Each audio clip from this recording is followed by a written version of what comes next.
మేము కట్టెల పొయ్యి మీద వండుకోవాలంటే ఎన్ని రోజులు వండుకుంటారు?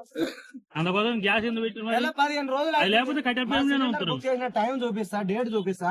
మేము సిలిండర్ తీసుకోవాలి. డెలివరీ అని ఎట్లా వచ్చింది మాకు? డెలివరీ పడ్డది మాకు డెలివరీ.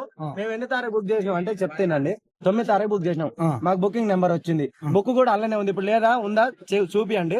మేము అల్లనే పెట్టినాం. 26 తారీఖున డెలివరీ అని వచ్చింది. నిన్న మున్గోడు పోతే మీ సిలిండర్ ఆల్రెడీ డెలివరీ అని వచ్చింది, ఆమె అమ్ముకున్నది అని చెప్పింది మాతోటి. ఇది ఎట్లా జరిగింది? ఇది ఏంది చెప్పండి. మా దగ్గర మాకు డెలివరీ కోడ్ కూడా వచ్చింది.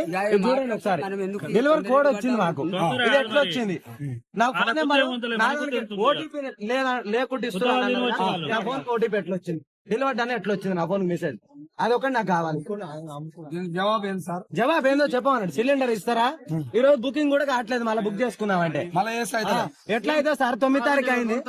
పోయినసారి 14 తారీఖు చేస్తాను నేను ఎప్పుడు పోయినసారి 14 తారీఖు, పోయిన నెల 14 తారీఖు చేసిన. ఈ నెల 2 తారీఖు డెలివరీ అయిన పడదు. ఎట్లా వచ్చింది? తీసుకోలే గ్యాస్.